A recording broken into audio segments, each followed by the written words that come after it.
اگر قرآن حدیث کی معلومات ہو تو جانے والا جنتی ہے یا جہنمی ہے آپ دیکھ کر ہی پتہ کر لیں۔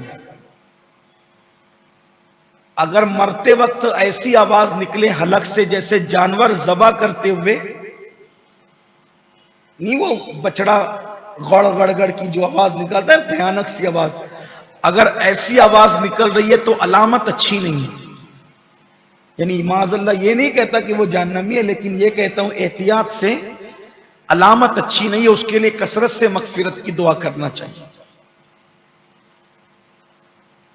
3 علامتیں بڑی اچھی ہیں۔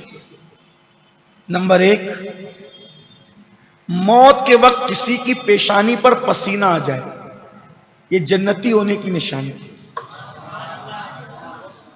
اسی طریقے سے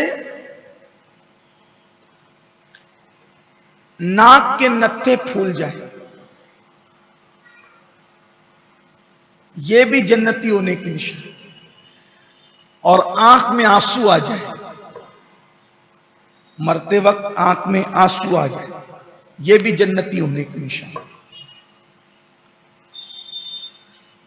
اور اگر زبان پہ کلمہ جاری ہو جائے، سبحان اللہ کیا کہنے، پھر اللہ کے رسول علیہ السلام فرماتے ہیں جس کی زندگی کا پہلا کلام کلمہ ہو اور جس کی زندگی کا آخری کلام بھی کلمہ طیبہ ہو، اگر اس نے 1000 سال تک بھی زندگی گزار کر گناہ کیا تو قیامت کے دن اس سے کچھ نہیں پوچھا جائے گا، اس کی بخشش کر دی جائے گی۔ زبان پہ کلمہ جاری۔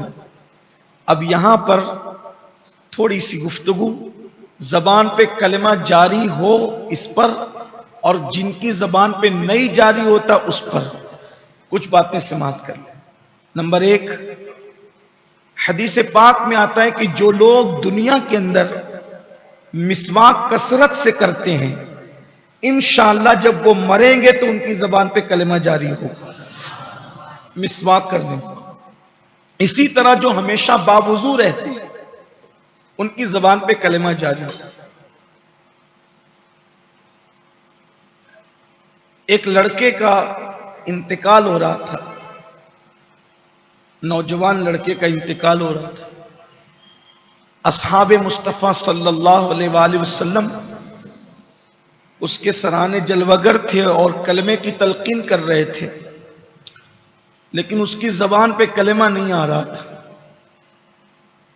تو صحابہ کرام نے ایک بندے کو اللہ کے رسول صلی اللہ علیہ وآلہ وسلم کی بارگاہ میں بھیجا اور کہا کہ حضور سے پوچھو کہ اس کی زبان پہ کلمہ کیوں نہیں آ رہا ہے، تو اللہ کے رسول تشریف لائے اور میرے آقا علیہ السلام نے کلمے کی تلقین کی تو اس جوان نے کہا یا رسول اللہ میری زبان پہ کلمہ نہیں آ رہا، میری زبان پہ کلمہ، میں اس کی طاقت نہیں رکھتا کہ کلمہ پڑھوں۔